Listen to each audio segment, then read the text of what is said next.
Hello అండి, welcome to our channel Telugu అమ్మాయిల ముచ్చట్లు.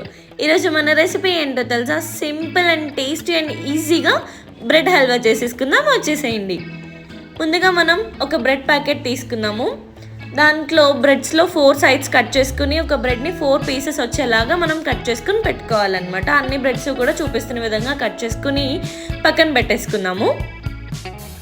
తర్వాత స్టవ్ మీద బాండి పెట్టుకుని దానిలో కొంచెం గీ వేసుకుందాము. ఈ గీ కొంచెం కరిగిన తర్వాత దీనిలో ముందుగా మనం కట్ చేసి పెట్టుకున్న బ్రెడ్ పీసెస్ ఉన్నాయి కదా, అవి సగం వేసుకుని ఫ్రై చేసుకోవాలన్నమాట. అన్నీ ఒకేసారి వేస్తే ఫ్రై అవ్వవు. సో ముందుగా సగం వేసుకుని దీన్ని 2 వైపులా తిప్పుకుంటూ బ్రౌన్ కలర్ అయ్యేంత వరకు మనం వీటిని బాగా ఫ్రై చేసుకుందాము. మనం మామూలుగా బయట తినే బ్రెడ్ హల్వా ఏంటంటే దాన్ని ఆయిల్లో ఫ్రై చేస్తారు కాబట్టి అది మనం ఎక్కువ తినలేము. సో ఇది మనం గీతో చేసుకుంటున్నాం కాబట్టి ఎంతైనా తినేయచ్చు అనమాట. ఇప్పుడు మనం సెకండ్ బ్యాచ్ కూడా ఇలానే ఫ్రై చేసుకుందాం. కొద్దిగా గీ వేసుకుని బ్రెడ్ పీసెస్ వేసుకుని దీన్ని కూడా ఫ్రై చేసుకుని పక్కన పెట్టేసుకోవాలి.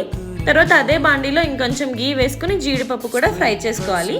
ఇవి దోరగా ఫ్రై అయిన తర్వాత దీన్ని కూడా తీసుకుని పక్కన పెట్టేసుకుందాము. మనం ఇప్పుడు ఇదే బాండీలో 1 కప్ వాటర్ తీసుకుందాం. 1 కప్కి 1 కప్పు షుగర్ అనమాట. సో ఇదేంటంటే కొంచెం బాగా స్వీట్ ఉండదు, కొంచెం మైల్డ్ స్వీట్ ఉండాలంటే 1 కప్కి 1 కప్ షుగర్ సరిపోతుంది. ఇంకా స్వీట్ తింటాం మేము అనుకుంటే 1.5 కప్ షుగర్ వేసుకోవచ్చు మీరు. ఇప్పుడు దీంట్లోనే దంచిన ఇలాచీ వేసుకుని ఇప్పుడు వాటర్ మరుగుతున్నప్పుడే మనం ముందుగా ఫ్రై చేసి పెట్టుకున్న బ్రెడ్ పీసెస్ కూడా దీనిలో యాడ్ చేసేసుకుందాం. చూస్తున్నారు కదా, బ్రెడ్ ముక్కలన్నీ కూడా దీనిలో యాడ్ చేసేసుకున్న తర్వాత దీన్ని మనం బాగా మిక్స్ చేసుకోవాలి.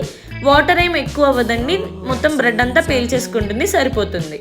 చూస్తున్నారు కదా, మనం బ్రెడ్ని బాగా తిప్పుకోవాలన్నమాట. ఇప్పుడు మనం దీంట్లో 1 గ్లాస్ పాలు. ఈ రెసిపీ అంత కాంప్లికేటెడ్గా ఏమి ఉండదండి. మనం మన ఇంట్లో ఉన్న ఇంగ్రీడియంట్స్తో చేసుకున్నా కూడా చాలా టేస్టీగా ఉంటుంది. దీంట్లో కోవా యాడ్ చేయాలి, అవి ఇవి ఏమి ఉండదు. జస్ట్ పాలు యాడ్ చేసుకుంటే సరిపోతుంది.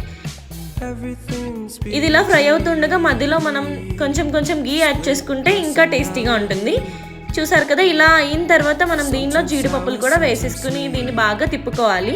చూసారు కదా, బ్రెడ్ మొత్తం మ్యాష్ అయిపోయింది కదా, ఇలా అయిపోవాలన్నమాట. మనం దీన్ని కలుపుతూ ఉండగా దీని కలర్ అనేది చేంజ్ అవుతుంది. ముందు కొంచెం వైట్గా అనిపించింది కదా, ఇప్పుడు చూసారా మనకి బ్రెడ్ హల్వా కన్సిస్టెన్సీ వచ్చేసింది. ఇంతవరకు మనం ఫ్రై చేసుకుంటే సరిపోతుంది. చూసారు కదా, మన వీడియో మీకు నచ్చినట్టయితే please like, share and subscribe.